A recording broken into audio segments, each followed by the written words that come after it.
अस्सलाम वालेकुम। आपसे पूछना था कि क्या आप तक ये वार्निंग पहुंची है।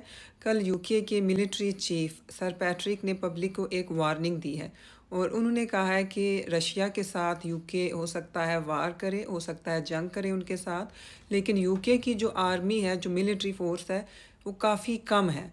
इसलिए वो पब्लिक को वार्निंग दे रहे हैं या पब्लिक से हेल्प चाह रहे हैं या पब्लिक को बता रहे हैं कि आप रेडी रहें। उन्होंने कहा है कि हमारी मिलिट्री काफ़ी छोटी है और वो उसको ज़्यादा बढ़ाना चाहते हैं, क्योंकि हो सकता है कि किसी भी टाइम वो प्यूटन के साथ जंग करें।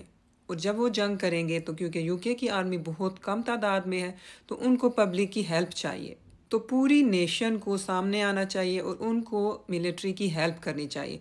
इसके लिए उन्होंने कहा है कि वो प्रॉपर ट्रेनिंग देंगे, पब्लिक ट्रेंड होगी, और जो पब्लिक के जो मैन हैं, विमेन हैं, यानी कि मर्द और ख़वातीन, दोनों को वो कहेंगे कि इस जंग को ज्वाइन करें।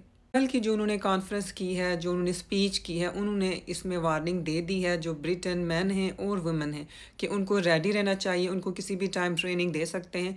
अगर नेटो की कॉल आती है कि वो रेडी हैं और वो जा रहे हैं प्यूटन से, रशिया से जंग करने के लिए, तो यूके की आवाम को ट्रेनिंग दी जाएगी ताकि वो भी इस जंग में हिस्सा ले सकें और इस रशिया को डिफ़ीट कर सकें।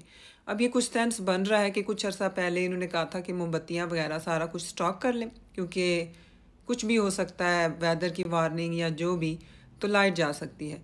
अब आहिस्ता आहिस्ता और भी उसके बाद बातें सामने आई। अब ये बात आई है कि इनकी मिलिट्री, इनकी आर्मी की तादाद काफ़ी कम है और इसलिए वो चाहते हैं कि जो यूके की पब्लिक है वो रेडी रहे, और किसी भी टाइम अगर जंग होती है तो ख़वातीन और जो मर्द हैं वो रेडी रहें, उनको ट्रेनिंग दी जाएगी और उनको फील्ड पे भेजा जाएगा।